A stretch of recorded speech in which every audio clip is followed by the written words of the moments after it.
Assalamualaikum warahmatullahi wabarakatuh. Perkenalkan, nama saya Dwi Erlangga, NIM 204105010074. Di sini saya akan menanggapi penjelasan materi dari Bapak Wadud Nafis di akun YouTube-nya yang judul materinya yaitu perhitungan pendapatan nasional.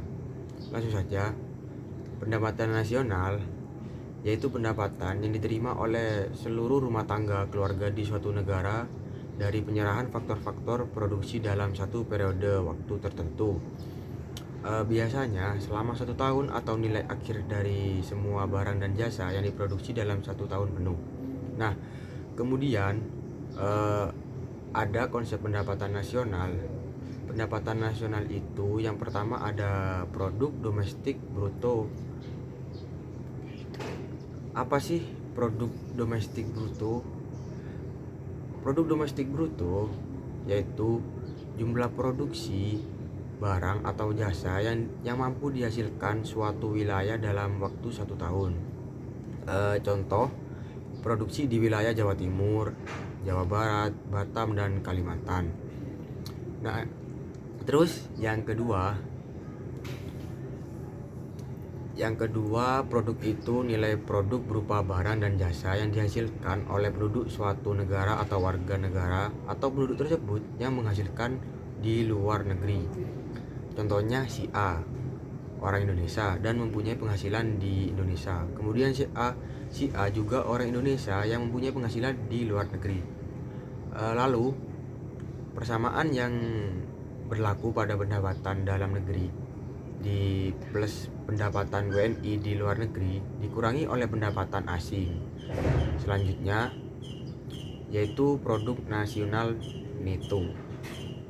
Produk nasional neto adalah produk nasional kotor yang dikurangi oleh penyusutan barang modal. Pendapatan nasional neto pendapatan yang dihitung menurut jumlah balas jasa yang diterima oleh masyarakat sebagai pemilik faktor produksi. Pendapatan perseorangan, pendapatan yang diterima oleh setiap masyarakat termasuk pendapatan yang diperoleh tanpa melakukan kegiatan apapun. Contohnya itu seperti gaji, kemudian disposable income. Disposable income yaitu pendapatan yang siap dibelanjakan atau pendapatan yang sudah bisa dimanfaatkan untuk membeli barang ataupun yang menjadi tabungan atau investasi. Selanjutnya, manfaat perhitungan pendapatan negara itu ada 3, yaitu yang pertama mengetahui tingkat kemakmuran suatu negara, yang kedua mengevaluasi kinerja perekonomian dalam skala tertentu, yang ketiga yaitu mengukur perubahan perekonomian suatu negara secara berkala. Nah, selanjutnya ada metode pendekatan. Metode pendekatan produksi yaitu menggunakan barang atau jasa yang diproduksi oleh seluruh usaha baik BUMN maupun UMKM negara pada waktu 1 tahun. Yang kedua, metode pendapatan kita dapat menghitung jumlah pendapatan dari berbagai faktor produksi yang memberi sumbangan terhadap proses produksi. Yang ketiga, metode pendapatan pengeluaran. Dengan kita bisa mencarinya dengan menjumlahkan suatu pengeluaran dari rumah tangga, perusahaan, pemerintahan, dan masyarakat pada waktu tertentu.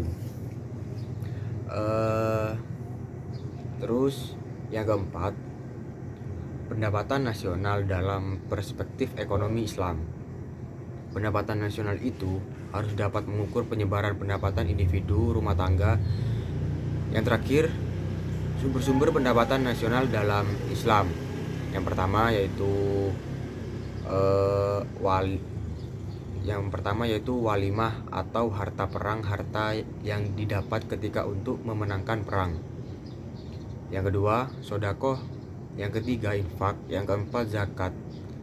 Yang kelima, urs. Yang keenam, jizayah. Yang ketujuh, horoj. Kedelapan, pajak tambang dan harta karun. Yang terakhir, harta wakaf. Nah, cukup itu saja. video tanggapan dari saya. Wallahul muwaffiq ila aqwamit thoriq. Assalamualaikum warahmatullahi wabarakatuh.